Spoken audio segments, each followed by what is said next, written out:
Bonjour à tous et bienvenue sur les ondes de Corbeau News Centrafrique, le CNEC. Aujourd'hui, Gisèle Moloma vous propose une chronique qui va une fois de plus faire frémir. Nous allons plonger dans l'horrible réalité de Zemio, une localité qui a connu un drame épouvantable et que le régime de l'empereur Faustin Archange Touadéra tente désespérément d'occulter. À mes côtés, notre fin limier du terrain, Anselme Mbata, pour décortiquer cette affaire. Anselme Mbata, l'assassinat d'un abbé par les mercenaires russes, le silence du pouvoir est assourdissant. Bonjour Gisèle Moloma, bonjour à toutes et à tous. Oui, le silence est assourdissant, l'omerta totale. Mais le CNC a enquêté et ses conclusions sont implacables.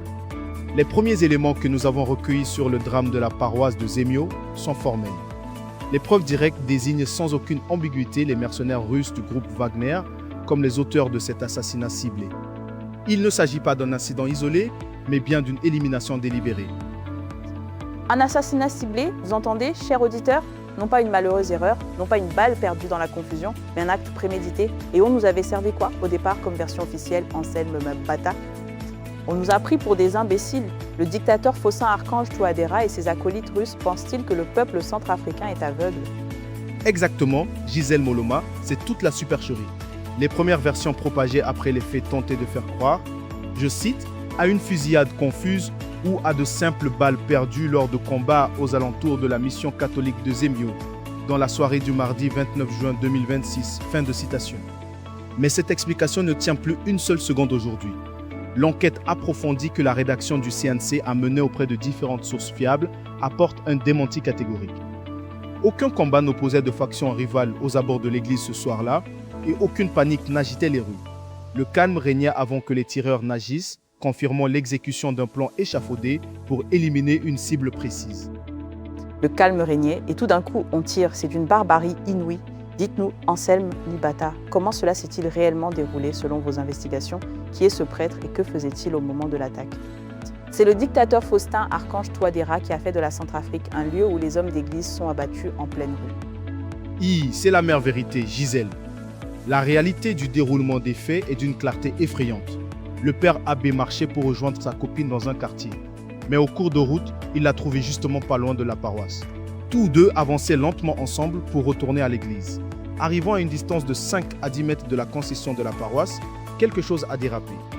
À cet endroit précis se trouvaient plusieurs soldats des forces armées centrafricaines, les FACA en position de surveillance non loin de la paroisse, alors que le prêtre et sa compagne passaient pratiquement devant ces militaires centrafricains. L'un des soldats FACA a soudainement crié pour avertir sa propre unité, affirmant à haute voix, je cite, « Les ennemis sont là ». Fin de citation. Personne ne sait de quel ennemi il parlait, mais les choses qui ont suivi expliquent tout. Les ennemis sont là? Mais quels ennemis? Anselme Mbata, un abbé et sa compagne? C'est une insulte à l'intelligence. C'est la preuve d'une complicité active de certains éléments des FACA avec les mercenaires russes.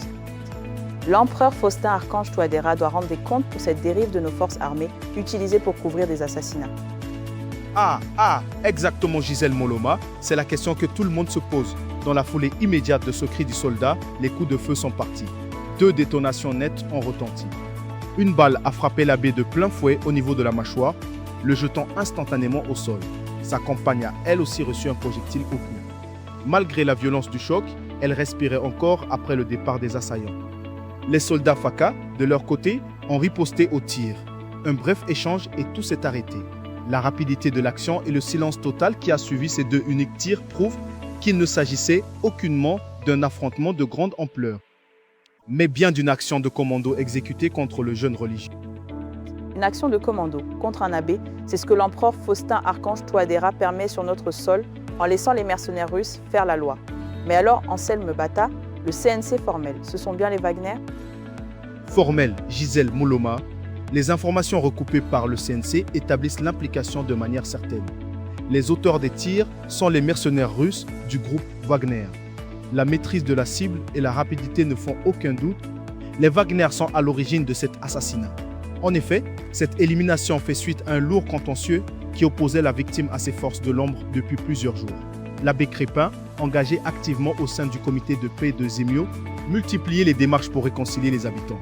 Il y a quelques jours, si vous suivez le CNC, l'abbé Crépin s'était récemment rendu à Taban, un village situé à 20 km de Zemio, pour demander aux familles de ne plus fuir vers la brousse dès l'apparition des patrouilles des mercenaires russes tentant ainsi de ramener un semblant de sérénité au sein de la population.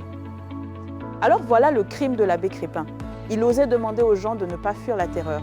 Il osait prôner le dialogue et la paix. Mais qui sont donc ces gens qui dirigent la Centrafrique pour qu'un homme de Dieu cherchant la réconciliation soit abattu par des mercenaires étrangers? Le dictateur faussin Archange Touadéra a fait de la Centrafrique un cimetière pour les artisans de paix.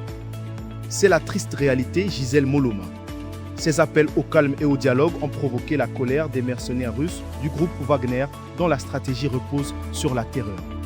Dès le lendemain de cette réunion publique à Tabannes que l'abbé Crépin avait organisée, un détachement de Wagner a investi le village pour punir la population, frappant les habitants à coups de pilon en bois pour les punir d'avoir écouté les membres du comité de paix de Zemio.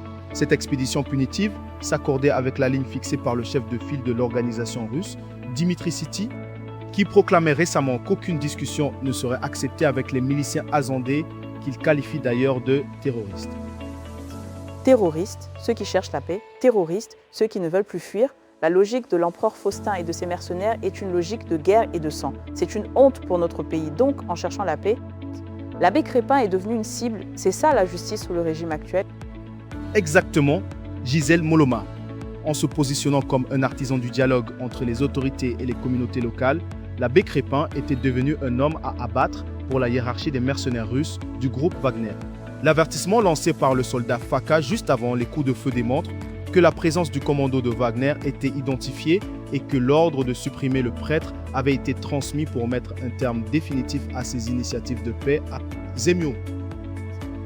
En ordre de supprimer un homme de paix, c'est le monde à l'envers, c'est la preuve que le régime du dictateur Faustin Archange Touadéra ne veut pas de paix, ne veut pas de réconciliation, mais maintient la Centrafrique sous le joug de la violence et de la peur. Merci Anselme Bata pour ces informations glaçantes, mais combien nécessaires. Merci à vous, Gisèle Moloma. Cet article signé par Eric Nzapa avec toute l'équipe de la rédaction, sous la supervision de notre directeur de publication, M. Alain Dilo, est une nouvelle fois la preuve de l'engagement du Corbeau News Centrafrique à vous informer sans complaisance. Pour contacter notre rédaction, pour vos informations, vos témoignages, n'hésitez pas, tel WhatsApp plus 236 75 72 18 21 ou le 70 16 44 65. Merci à tous de nous avoir suivis et à très bientôt sur le CNC.